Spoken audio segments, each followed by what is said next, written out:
Hi and welcome to this new series on jazz reharmonisation. What I just played then was the first few bars of a very familiar tune, Twinkle Twinkle Little Star, but with a twist. I played it as a jazz ballad with lush colourful chords to give it a fresh sound.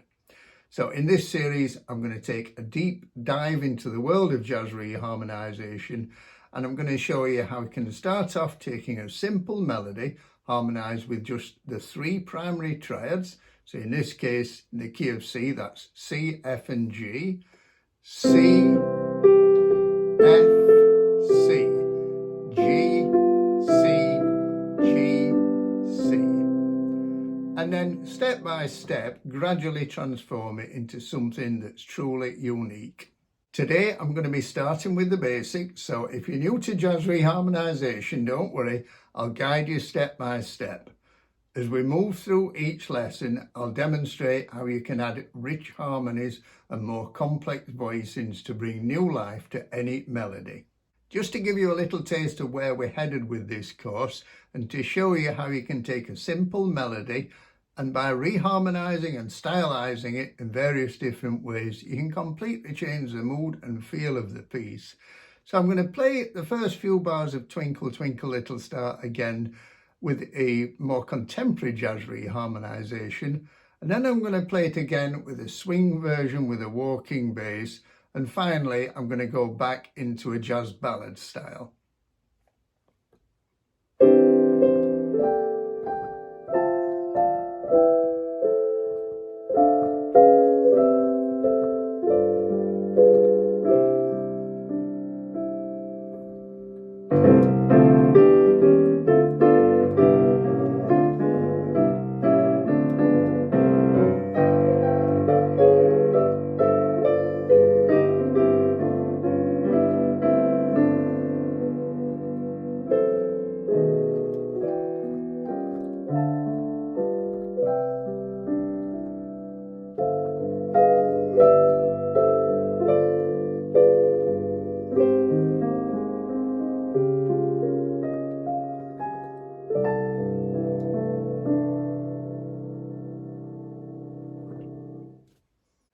There is a PDF available, and the link for the PDF is in the description below. On the first page in the PDF, the melody is shown in the key of C major with just the three primary triads C, F and G. Now on each new page, the original primary triads are still shown above the stave, and below it the chord substitutions that I make during this lesson. At the end of that, there is then a page for each of the other keys. So the melody is shown in all 12 major keys with just the three primary triads in each key. And if you get the PDF, what I would invite you to do is to print those off and try putting in the chord substitutions in those keys. Don't try them all at once, though, just try one or two keys at a time.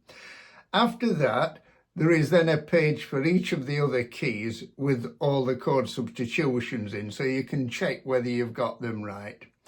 Right at the end of that, there's a page with the diatonic triads in all 12 keys and also the seventh chords in all 12 keys. Now, if you don't know anything at all about triads and seventh chords and upper extensions, etc., I have done other videos in which I explain those, and I've put links for those in the description below, but I will do a very brief explanation just here. First of all, triads. These are just simply three-note chords. So let's take a scale of C major. You can build a triad, a three-note chord, on each note or each degree of that scale by adding the note which is three letter names above it, including the note that you're starting from. So C, D, E, 1, 2, 3, C, D, E, F, G. We've got a C major triad there. Now, we call the first note, the one on which we build the chord and name it after, the root. The next one, the third, because it's three letter names above the root, and the next one, the fifth. Diatonic just means that all the notes come from the key that you're in. So we build a series of diatonic triads on each note of a C major scale by adding the note which is 3 letter names and 5 letter names above that root from the scale of C major.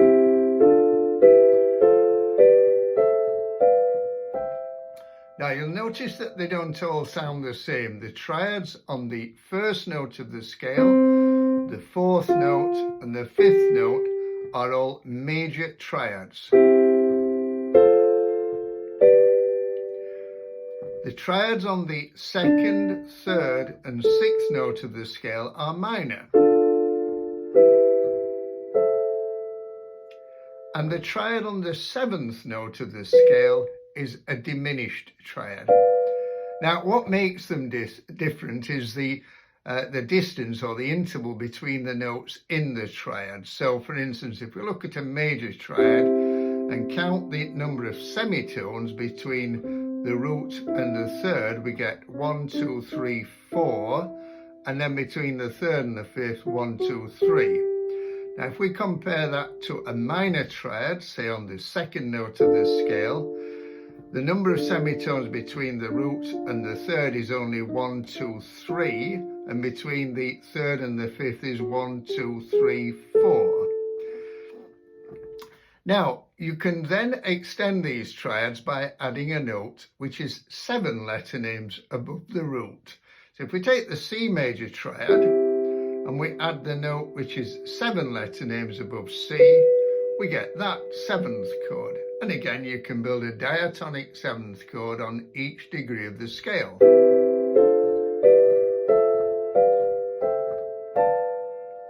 Now, once again, you'll notice that they sound different. On chords 1 and 4, you have a major 7th chord. 2, 3 and 6 are minor 7ths. On the 5th degree of the scale, and only on the 5th, you get a dominant 7th. We don't normally call it dominant 7th, we just call it a 7th chord. And on the 7th note of the scale, and only on the 7th, you get a minor 7 flat 5, which is also called a half diminished 7th chord. And again, what makes these chords different from each other is the distance between the notes in the chord. Now, I said that chords 1, 4 and 5 in a major key are all major triads. So in C major, that's C major, F major and G major. We call these the 3 primary triads, and they're very useful because you can harmonise any simple melody just using those 3 chords. Won't always sound great, but it won't sound wrong. The thing is, between them, they contain all the notes of the C major scale. So if we look at Twinkle Twinkle, look at the melody.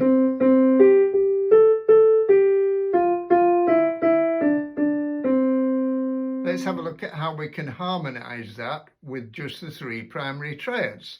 So on bar 1, both the notes C and G are in the C chord, so that will work. In bar 2, we start off with A. Now, the only chord out of those 3 at the moment that's got A in, I'll explain why I say at the moment later, is F. So, change to F there. Now, when you get to G, it could be G or it could be C, but it sounds better going back to C. When you've got a choice, you really have to let your ear be your guide. Then we've got an F. Now, you would think straight away, let's play an F chord. Now, that does work and that would be fine to use. However, we can use G there because F makes it a G7 chord, and that actually sounds a little bit better. So, and then G just there, back to C. Now on the second line, we could use C or G for the note G, but it sounds better starting with C and then on the F playing a G again, making it a G7 chord. E is only in the chord of C, so with no options there. D is only in the chord G, so it's got to be that. And then same thing again, C, G, C, G. And then the last line is the same as the first. So for the time being, we're just going to harmonise it in the same way. Now let's take our first step in reharmonising Twinkle Twinkle Little Star. We're going to look at the chords that we're going to and see if we can tonicize them. Now, tonicize simply means make them the new tonic chord, usually very briefly. A tonic chord is simply the chord that we build on the first note of a scale. So for instance, in C major, the tonic chord is C major. And when you're playing in the key of C major and you're on a tonic chord, you have a feeling of stability, of being at home. When you play the dominant seventh in a key, it has an unstable feeling and it feels like it wants to go to the tonic. So if I play G7 chord, you can feel that there's tension there which needs to be resolved by going to the tonic. The tension is caused by the interval between the third and the seventh, which is B and F in a G7 chord. It's what we call an unstable interval, kind of jars and feels like it's pulling towards that interval, which is stable. So to tonicize a chord, we need to play the dominant seventh from that key. So if we're looking, say, at bar 2, which starts with an F major chord, we've got to say, can we put the dominant seventh in the key of F major just before it? Well, let's work out what the dominant seventh in the key of F major is. Remember, the dominant seventh is built on the 5th degree of a scale. An F major scale, remember, has B flat in it. So the 5th degree of an F major scale, 1, 2, 3, 4, 5 is C. So we add a 3rd, a 5th and a 7th. And remember that the 7th must come from the scale of F major, so it's not B but B flat. So can we put that chord just before the F chord? Well, yes, because the melody note is G, which is in C7. So let's try it. Let's see what it sounds like. I'm going to play the C triad on beat 1 of the first bar, and on beat 3, I'm going to change it to C7. Yes, that works. Just a slight improvement. It's added a little bit of tension, a little bit of colour. Now, after the F chord, we're coming back to a C chord. Can we put a G7 just before the C chord? Well, when you glance at that, you may think no, because the melody note is A, which isn't in a G7 chord. But in actual fact, A is what we call the 9th of a G7 chord. Now, after the 7th in chords, you can have a 9th, an 11th and a 13th. In this lesson, I'm not going any further than the 9th, but that certainly works fine on the G7. So on the first A in bar 2, you can have F major. On the second A, you can have G7, which then takes you nicely back to C. So now we've got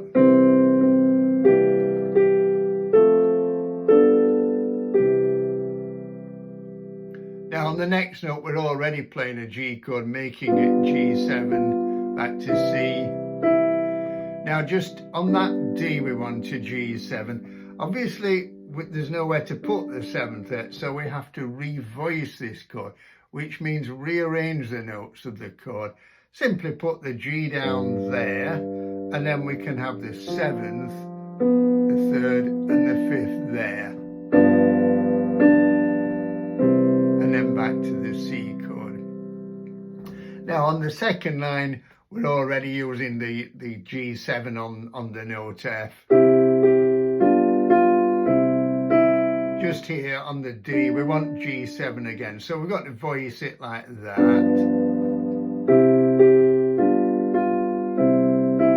Same thing there. And then the bottom line is just the same as the first line. And for the time being, we're going to keep that just the same. We call these dominant sevenths that we've borrowed from other keys secondary dominant sevenths. And the next step in our reharmonization is to see if we can precede any secondary dominants that we've put in with chord 2 borrowed from the same key. Now, why do we want to do that? Well, the strongest chord progression in Western tonal music is what we call a progression where the root drops from one chord down a fifth to the next chord. So, for instance, G7 going to C, the root of G7 is G, which goes down a fifth, 1, 2, 3, 4, 5 to C. Chord 2 going to chord 5 is also down a fifth. So, for instance, in the key of C, chord 2 is D minor 7, which goes to G7, down a fifth, which goes to C, down a fifth. By the way, it doesn't matter if that note down in the bass, which means the lowest note that we're playing, actually goes down a fifth or up a fourth. In other words, D can go down to G, which is down 1, 2, 3, 4, 5, or up 4, 1, 2, 3, 4. It's just the same note, but in a different octave. So down a fifth and up a fourth is the same thing. So let's look at the first secondary dominant that we put in on beat 3 of the first bar. We put a C7 borrowed from the key of F. So can we put chord 2 borrowed from the key of F just before it? So chord 2 in the key of F major. Remember, we build the chord from the notes of the F scale, which has B flat in it. Chord 2 is built on G. The third, therefore, is going to be B flat. Fifth is D, and we're going to put a seventh as well, which is F. Now, let's try putting that on beat 3 of the first bar and then C7 on beat 4. Well, the melody note is G, which is the root of G minor 7, so that should work. Let's try it. And yes, that's improved it quite a bit. And to revoice the notes of the G minor 7, but it works harmonically very well. Now, in bar 2, we're going from the G7 or G9 because the melody note makes it a ninth, back to C. So can we put chord 2 from the key of C just before the G7? Well, chord 2 is D minor 7, and A is the fifth of that chord. So yes, we can put that in, we can put it there. So now let's just recap. We started off with just primary triads playing. Then we put in secondary dominants. We put C7 and then G7 to take us back to C. And then we've put chord 2 in the key of F, followed by chord 5. And then chord 2 in the key of C, followed by chord 5, taking us back to chord 1. In bar 3, we've got G7 taking us to C. The G7 lasts for 2 beats, so can we put chord 2 minor 7 on beat 1? Well, the chord 2 minor 7 in key of C is D minor 7. The melody note is F. So yes, we can. D minor 7, G7, C. Can we do the same thing here? Yes, we can. D minor 7, G7, C. What about the second line? Well, at the moment we've got G7 on beats 3 and 4. The melody note is F, which is in 2 minor 7, D minor 7, so yes. D minor 7, G7, C7. Now, here we've got a note that lasts 4 beats, 3 and 4. It's a half note. Can we put D minor 7 going to G minor 7? And yeah, because the note D is in both chords, so we can go So we keep the melody note down, but the chord beneath it changes. Then same thing again on the next two bars.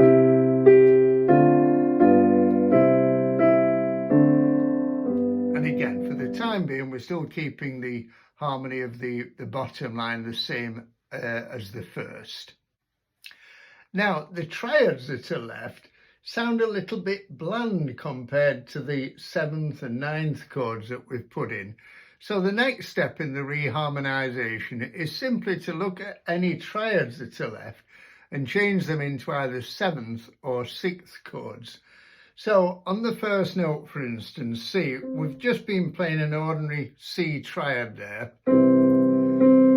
Now, we can't put a major 7th there because it would clash with the root, like that. So instead, we put the 6th, A, so it sounds like that.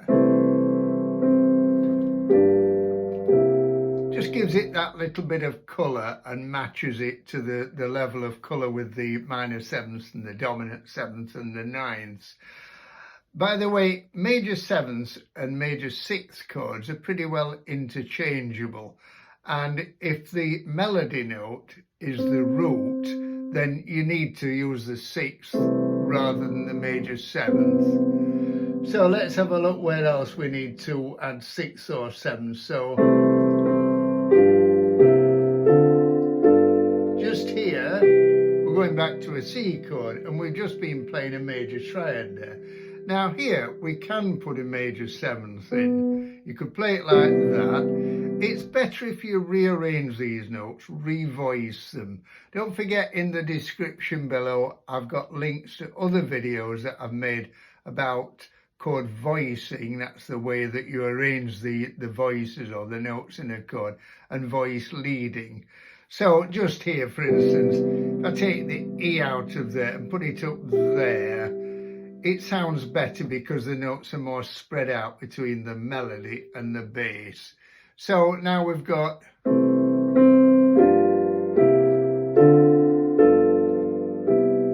again, that just sounds a little bit more colourful than the ordinary triad.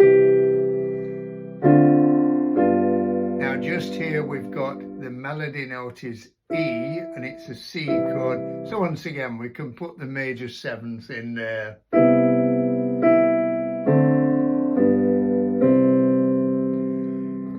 Next line, we can put the major 7th in on the first bar. We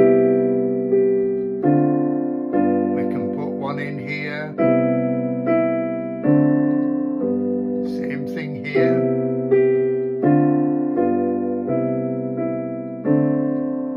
And then once again, the bottom line is the same as the first. So the final step in our reharmonization that I'm going to look at in this lesson is when we've got chord 1 followed by chord 2, seeing if we can put chord 6 in between. Why would I want to do that? Let's look at chord 1 and chord 6 in the key of C major. First of all, just triads. Chord 1 is C major, chord 6 is A minor. And A minor has two notes, C and E, that are also in the chord of C major. And you'll find that you can very often substitute chord 1 with chord 6. In fact, if I make chord 1 C major 6 by adding an A above a C triad, and then take the A and put it at the bottom, you notice that that's actually an A minor 7 chord. So they both contain the same notes. So let's look at where we can do that. On bar 2, we've got D minor 7, G9, going to C major 7, which lasts for 2 beats and then goes to D minor 7. So let's try putting A minor 7 on beat 4. D minor 7, G9, C major 7, A minor 7, D minor 7, G7. In bar 3, we can do the same thing. C major 7, A minor 7, D minor 7, G7, C major 6. Putting chord 6 in between chord 1 and chord 2 not only gives you some variety, but also it's another down a 5th chord progression. The root of chord 6, A, goes down a fifth to the root of chord 2, D, which goes down a fifth to the root of chord 5, G, which goes down a fifth to the root of chord 1, C.